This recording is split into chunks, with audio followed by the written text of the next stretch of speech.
everyone, myself Pawan and I welcome all of you to our beautiful channel Moral Minds Physics। तो आज के इस lecture में हम पढ़ेंगे इंटीग्रेशन फॉर फिजिक्स। तो जैसा कि आप जानते हैं इसके प्रीवियस लेक्चर में हमने पढ़ा था कि डिफरेंशिएशन क्या होता है। तो जैसा कि आप जानते हैं बेटा, अगर आपको फिजिक्स में कैलकुलेशन को अगर आपको सीखना है तो आपको डिफरेंशिएशन और इंटीग्रेशन ये दो टर्म आना बहुत ज़रूरी है। और ये term as a point of exam you for physics differentiation और इंटीग्रेशन बहुत इंपॉर्टेंट है।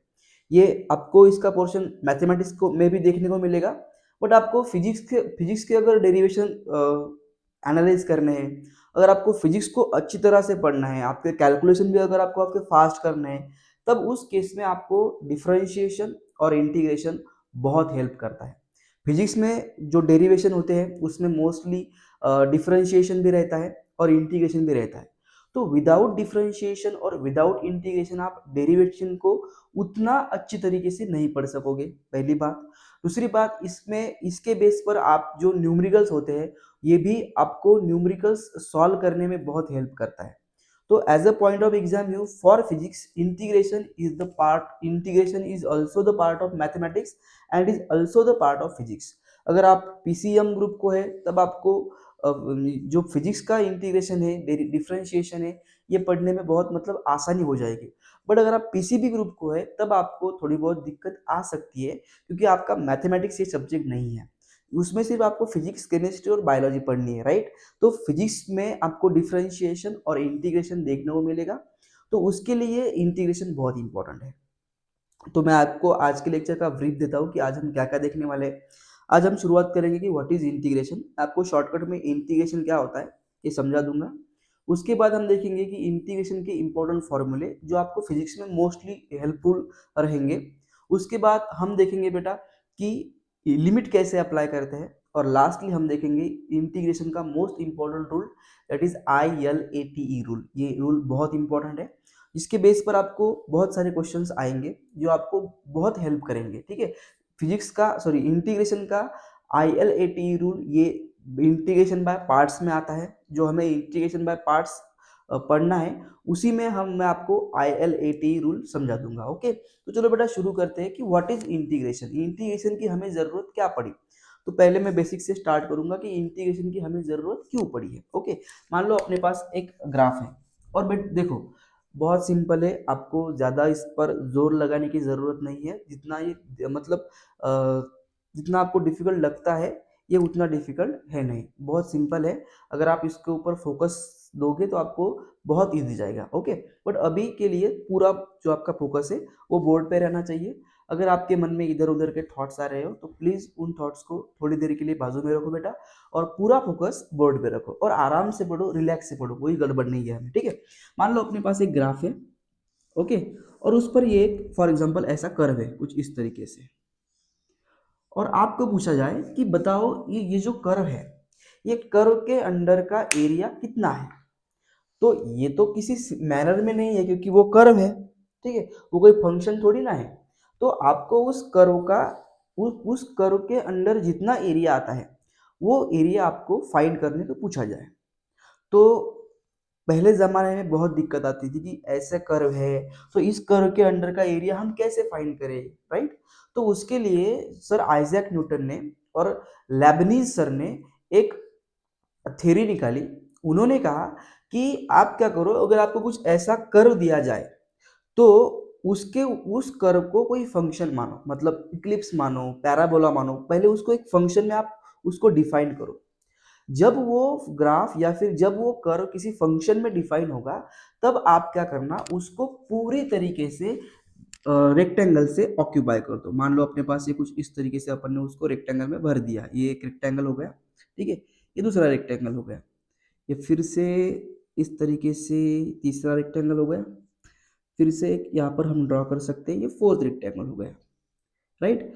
कुछ इस तरीके से आप क्या करो, उसको पूरी तरीके से रेक्टेंगल से भर दो।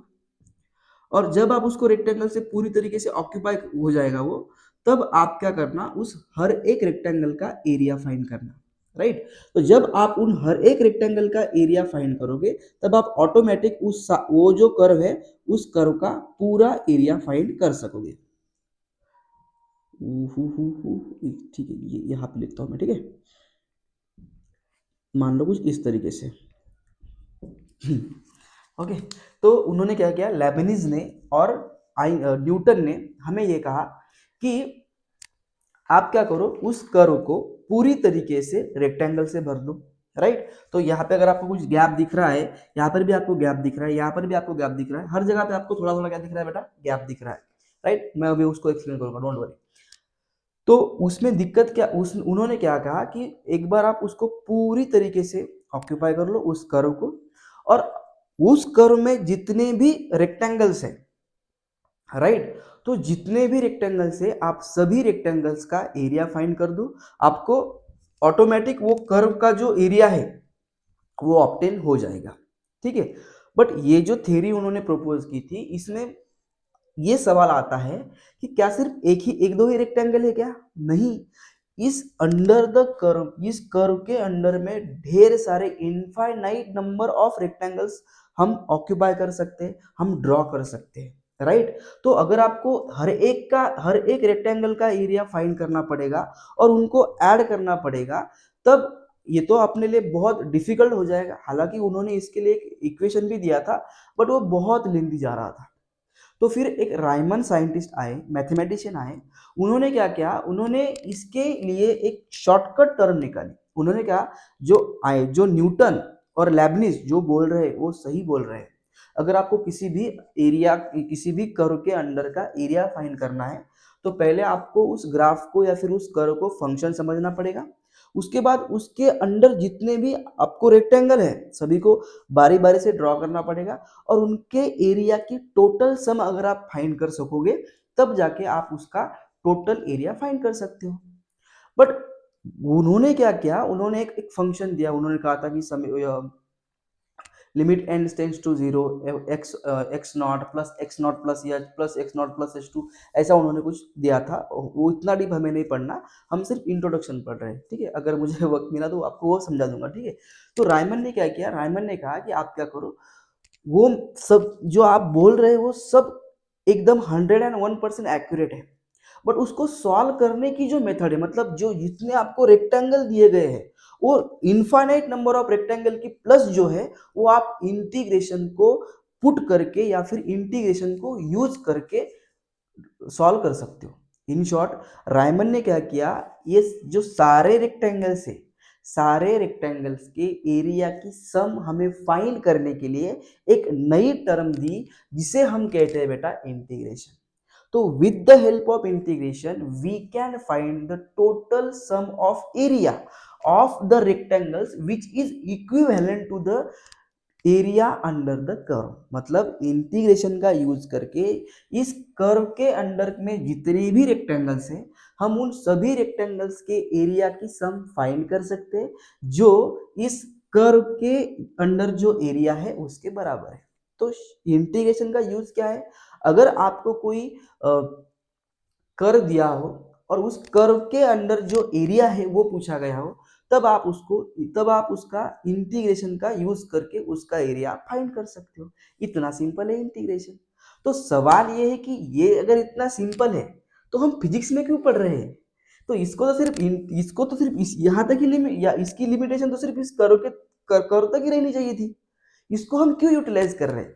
तो अभी मैं आपको बताता हूँ। देखो, फिजिक्स में हमें क्यों पढ़ना है या मैं आपको बाद में बताऊंगा। पहले देखो, एकदम आराम से देखो, कोई स्टेप बाय स्टेप पढ़ेंगे अपन, ठीक है।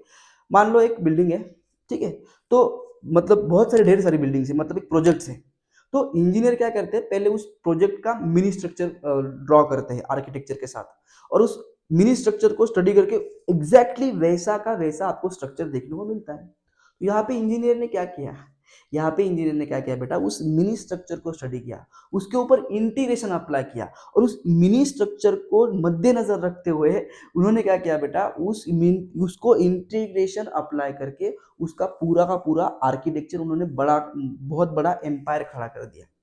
तो मिनी स्ट्रक्चर को स्टडी करके, मिनी स्ट्रक्चर को इंटीग्रेशन अप्लाई करके कितना मटेरियल इस कितने जगह पे कितना यूज होगा, ये बताने का काम हमें कौन करता है बेटा? ये बताने का काम हमें इंटीग्रेशन करता है, ठीक है। मान लो कुछ रोड्स है अपने पास, ओके। तो रोड्स पे जो कुछ रोड्स होती है वो सीधी होती है, बट कुछ रोड्स ऐसी तितर बितर होती है, राइट, वो रोड सीधी नहीं होती, तो वो तो एक ग्राफ की तरह ही प्ले कर रही है।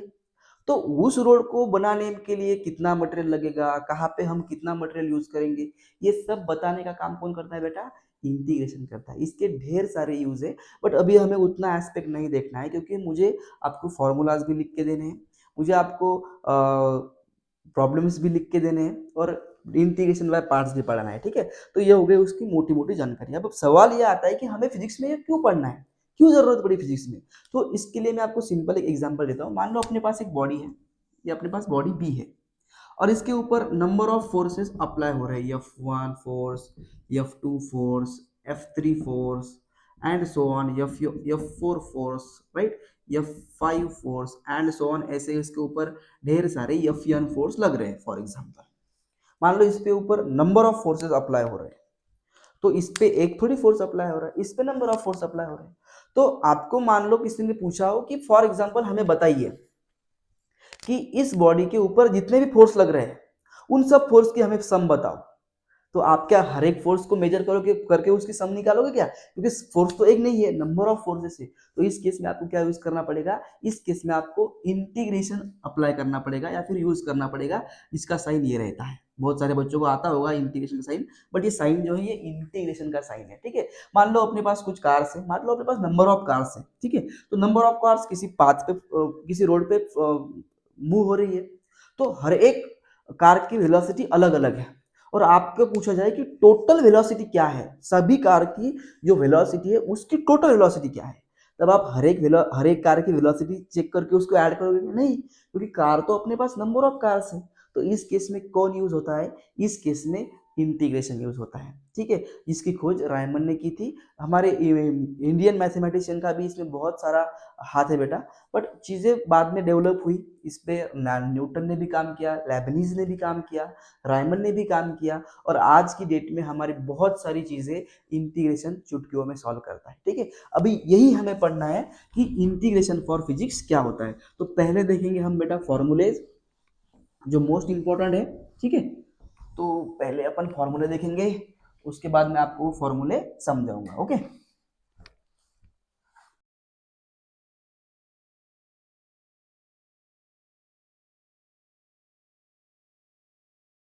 ठीक है बेटा, इसको एक बार पॉज करके आप नोट करो।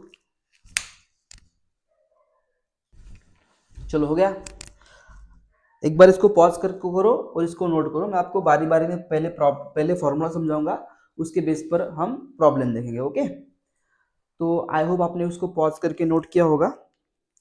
अभी मैं आपको इसको समझाता हूँ, ठीक है। देखो बेटा, मुझे आपको ये फॉर्मूला सेपरेट समझाना पड़ेगा, integration for x to the power n with respect to x. मैं आपको इसको एक बार समझाता हूँ, फिर मैं आपको इसको सेपरेटली सॉल्व करके बताऊंगा, फिर हम इसके ऊपर प्रॉब्लम देखेंगे, ओके।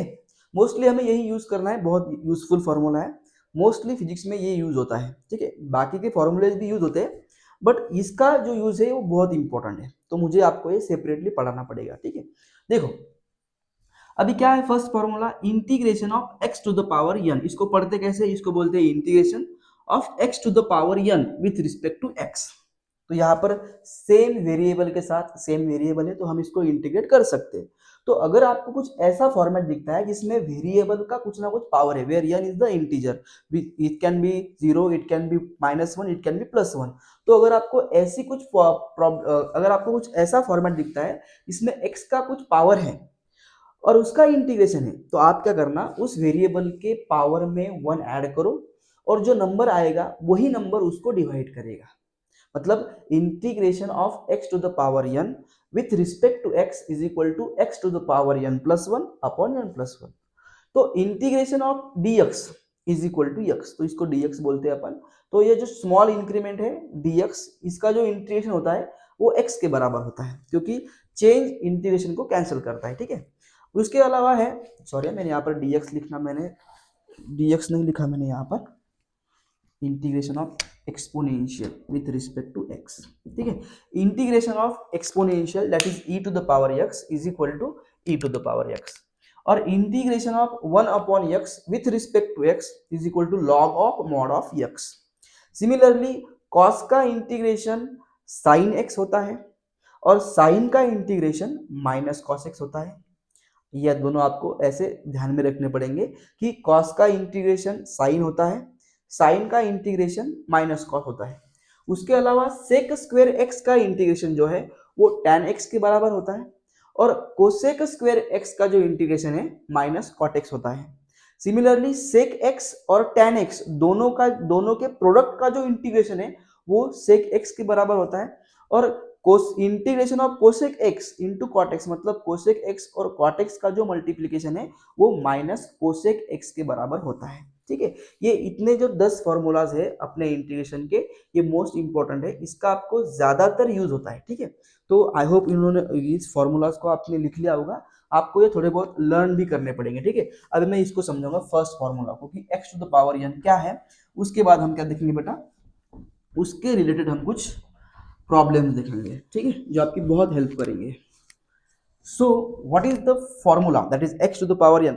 बहुत बहुत सिंपल है, जितना दिखता है उतना खतरनाक है नहीं है, बहुत सारे बच्चों को आता है, बट मेरा फर्ज बनता है कि मैं आपको इसको समझाऊं। ठीक है, मान लो अपने पास प्रॉब्लम है integration of 3x² with respect to x। तो देखो बेटा, ये x स्क्वायर है, ठीक है, तो integration of 3x² with respect to x है, इसको आपको इवेल्युएट करना है, मतलब सॉल्व करना है। तो ये नंबर है और नंबर एक कांस्टेंट टर्म है, तो कांस्टेंट टर्म कभी भी इंटीग्रेशन के अंदर लाई नहीं करती, वो बाहर लाई करती है। मतलब ये जो 3 है वो पहले ही इंटीग्रेशन के बाहर जाएंगे। अंदर क्या बचा बेटा, x² with respect to x, integration of x² with respect to x। तो अभी x है और x का पावर कुछ ना कुछ है, मतलब कुछ इंटीजर है। तो अगर आपको कुछ ऐसा नंबर ऐसा फॉर्मेट दिखता है जिसमें वेरिएबल का कुछ ना कुछ पावर है, तो और उसका इंटीग्रेशन है, तो आप क्या करो बेटा, उसके पावर में 1 ऐड कर दो और वो जो नंबर आएगा उससे उसको डिवाइड करो। मान लो इस तरीके से, तो 3 अपन x जैसा का तैसा लिखेंगे, इस 2 में 1 ऐड होगा और यही 2 + 1 इसको डिवाइड करेगा। तो ये क्या बचा, 3, 2 + 1 होता है 3, तो x का क्यूब और 2 + 1 होता है 3, तो 3 3 गेट्स कैंसिल, क्या है अपना आंसर, x³ आई होप तुमको ये समझ में आ चुका होगा। डोंट वरी, एक और एग्जांपल लेते हैं अपन। मान लो अपने पास एग्जांपल है integration of 5x to the power 9 with respect to x। तो क्या करेंगे अपन, पहले 5 जो है वो इंटीग्रेशन के अंदर लाई नहीं कर सकते क्योंकि वो नंबर है, तो 5 तो बाहर आ गए। अभी क्या बचा अंदर, x to the power 9 with respect to x। तो सिमिलरली 5 आपको एज इट इज लिखना पड़ेगा, 9 में 1 ऐड होगा और यही 9 + 1 इसको डिवाइड करेगा। तो 5 x का पावर रहेगा बेटा 9 + 1 दैट इज 10 और 9 + 1 दैट इज 10। तो 5 × 5 5 × 10 दैट इज का आंसर है बेटा x का पावर 10 अपॉन में 2। तो इस तरीके से आपको इसको सॉल्व करना पड़ेगा। मान लो अपने पास एक और एग्जांपल है integration of 3x³ sorry 3z का पावर या फिर 3t का पावर 7 या फिर अपन 8 लिखते हैं, ठीक है, 3 × t का पावर -8 लिखते हैं, क्या बात है, ठीक है, विथ रिस्पेक्ट टू t। तो ये t का इंटीग्रेशन t के साथ होगा, मतलब वेरिएबल सेम है, अगर वेरिएबल सेम है तो ही उसका इंटीग्रेशन होता है, ठीक है, नहीं तो हम उसका इंटीग्रेशन नहीं करते। ठीक है, तो t का पावर क्या है -8 और यहाँ पे वेरिएबल क्या है t है, तो यहाँ पर t का integration with respect to t है। तो यहाँ पे क्या आएगा बेटा, 3 तो पहले ही बाहर आएंगे, integration of t to the power -8 with respect to t। तो 3t के पावर में क्या होगा बेटा, 1 प्लस होगा, मतलब -8 + 1 और यही -8 + 1 इसको डिवाइड करेंगे। तो 3t -8 + 1 वो होता है -7 डिवाइडेड बाय -7। वो नहीं, वो 3 से अपन 7 को रिड्यूस नहीं कर सकते, तो वो एज इट इज रहेगा। तो इस तरीके से आपको इंटीग्रेशन के इस फॉर्मूला को आपको अप्लाई करना पड़ता है। चाहो तो आप इसको पॉज करके नोट कर सकते हो, बट बहुत सिंपल है। ठीक है, अभी मैं आपको एक क्वेश्चन इसके ऊपर डिराइव करके बताऊंगा, फिर आप उसको इजीली सॉल्व कर सकोगे। ओके, फिर हम देखेंगे बेटा इंटीग्रेशन बाय पार्ट, इसमें है अपना ILATE रूल जो मोस्ट इंपॉर्टेंट है। ILATE रूल जो आता है बेटा इंटीग्रेशन बाय पार्ट में। तो 2 एग्जांपल लेंगे अपन, ठीक है।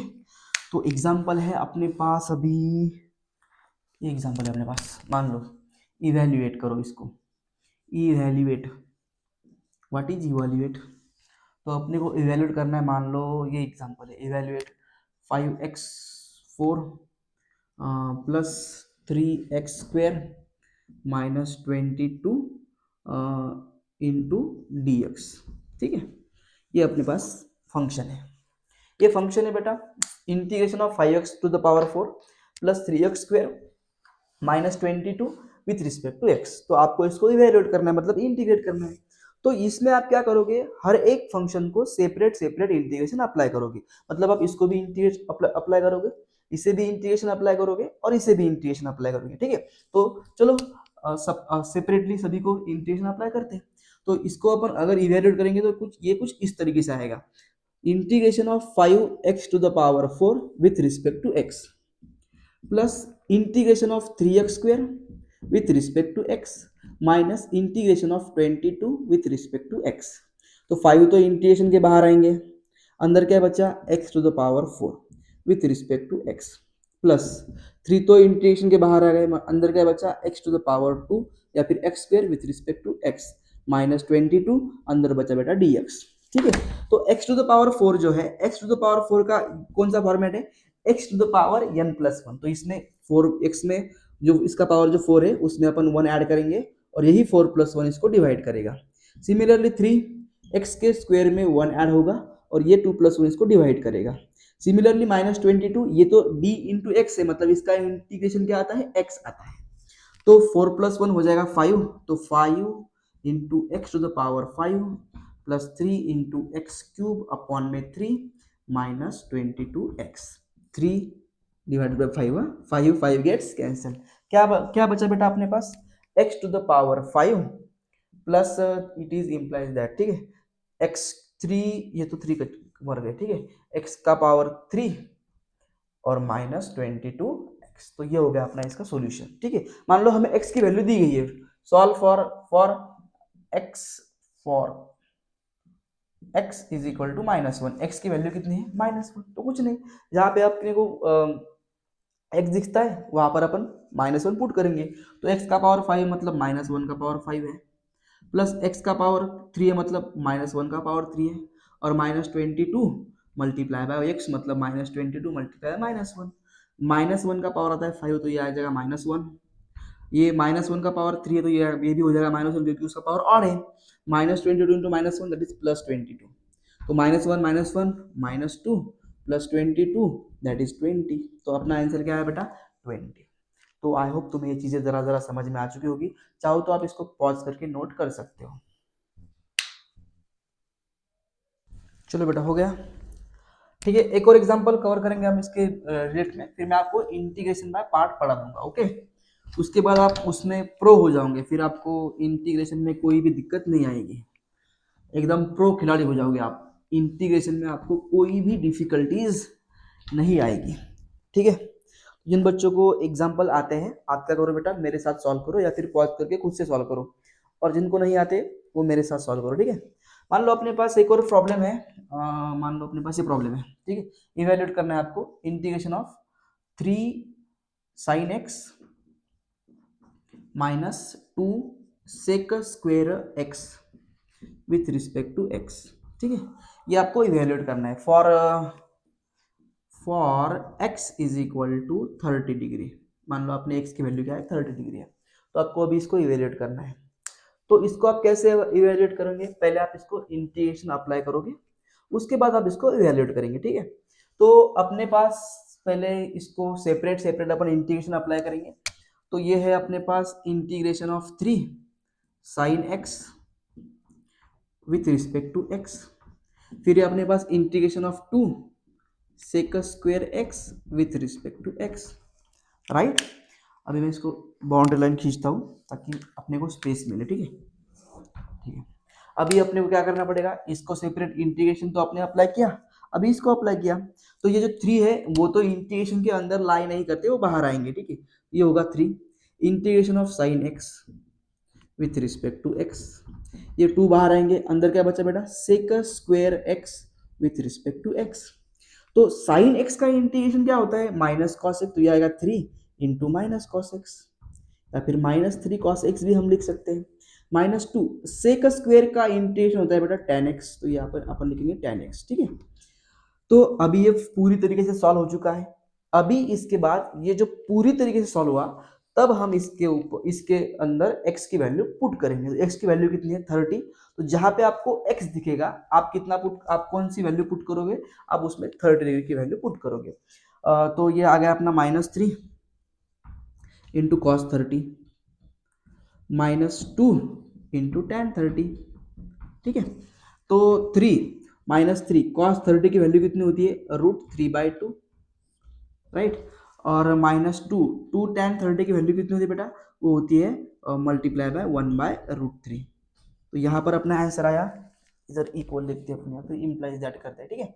यहाँ पर अपना आंसर क्या आया रे, यहाँ पर आया अपना आंसर -3√3/2 -2/√3। तो इसका बेस सेम करेंगे, क्रॉस मल्टीप्लाई होगा, √3 इसको मल्टीप्लाई करेगा, 2 इसको मल्टीप्लाई करेगा, 2√3 इसको मल्टीप्लाई करेगा, तो ये आएगा अपना -3 √3 इंटू √3 जो होता है 3, 2 - 2 दैट इज -4 अपॉन में 2 इंटू √3, राइट।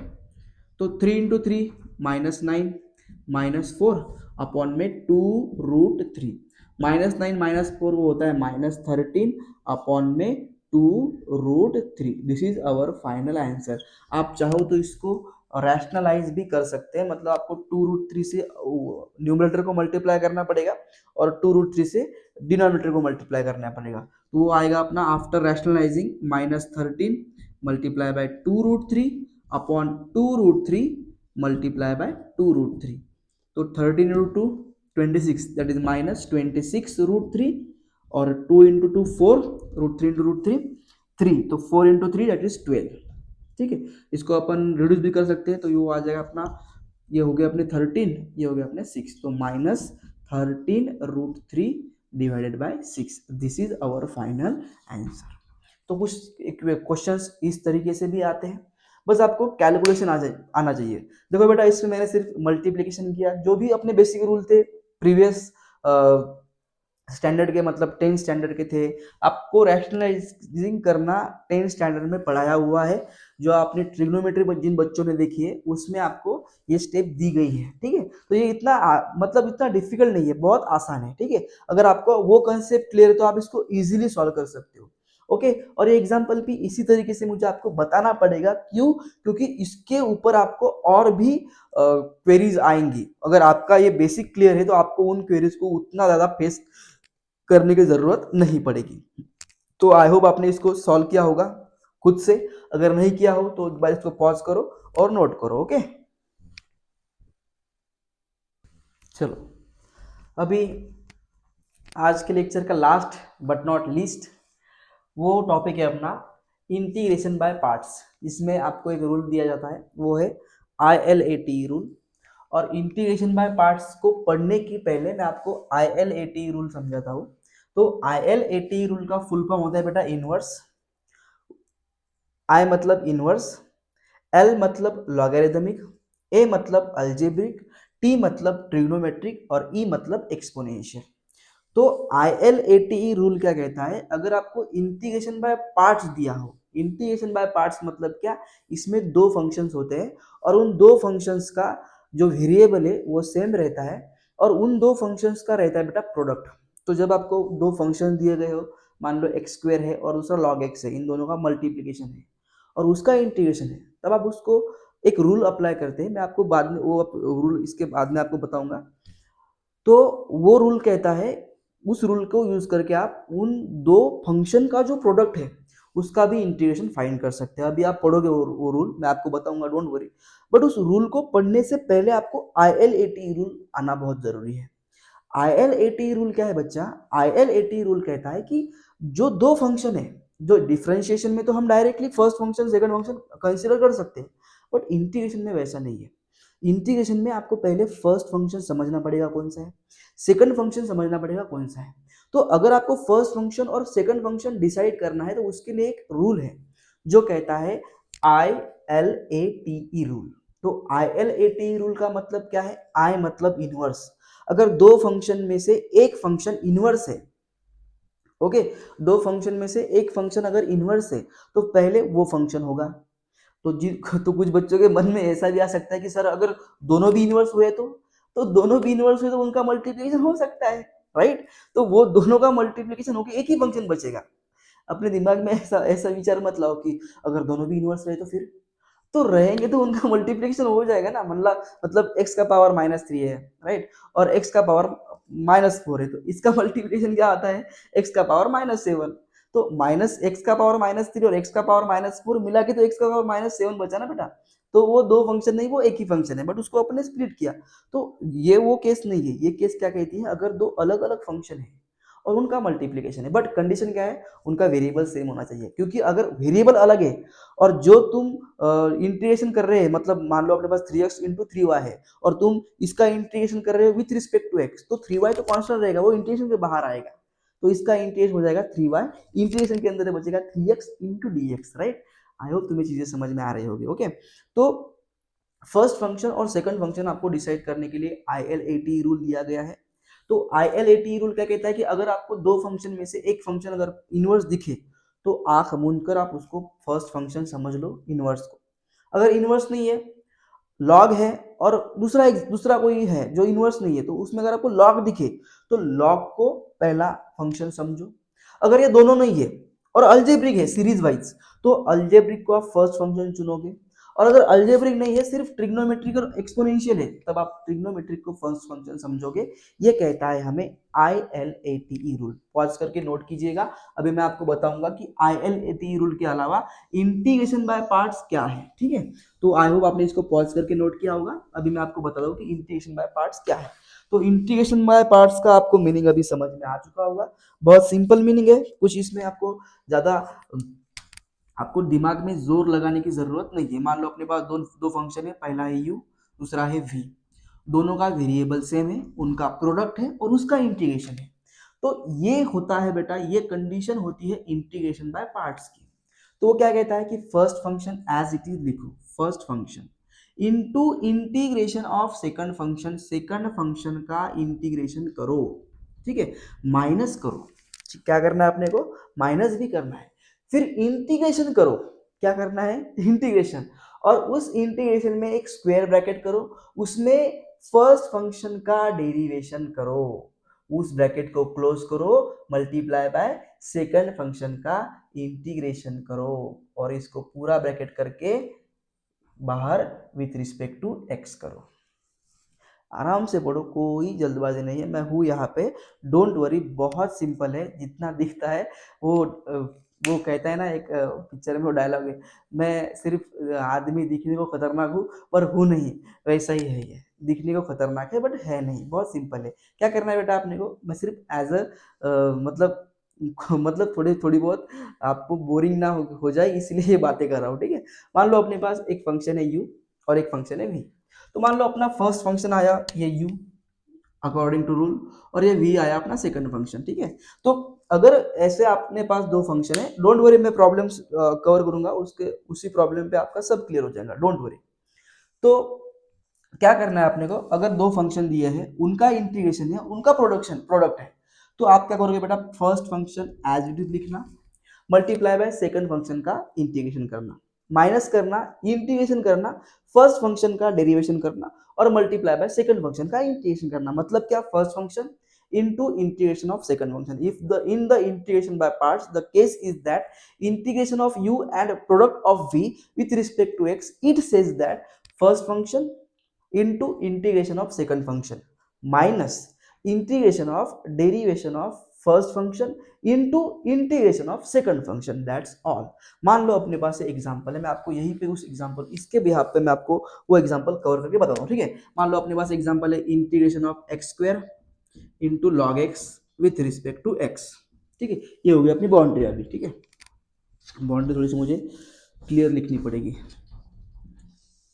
हो गया, देखो अभी क्या है, क्या है बेटा, आपको इसको इवेल्युएट करना है, किसको, integration of x square into log x with respect to d x. तो अब ये दो अलग अलग फंक्शन है, जिनका वेरिएबल भी सेम है, इसका भी वेरिएबल एक्स है, इसका भी वेरिएबल, सॉरी लॉग एक्स लिखा ही नहीं मैंने, लॉग एक्स, ठीक है, लॉग एक्स।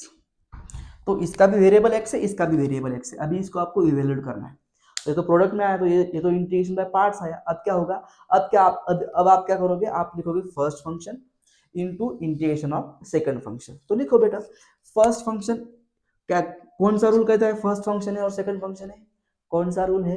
वो रूल है बेटा अपना ILAT रूल। तो यहाँ पर आप डायरेक्टली नहीं कह सकते कि x फर्स्ट फंक्शन है और log x सेकंड फंक्शन है, नहीं, ILAT रूल को याद करो। ILAT को क्या कहता है कि इनवर्स, इनवर्स है क्या? नहीं है। लॉग है क्या? है।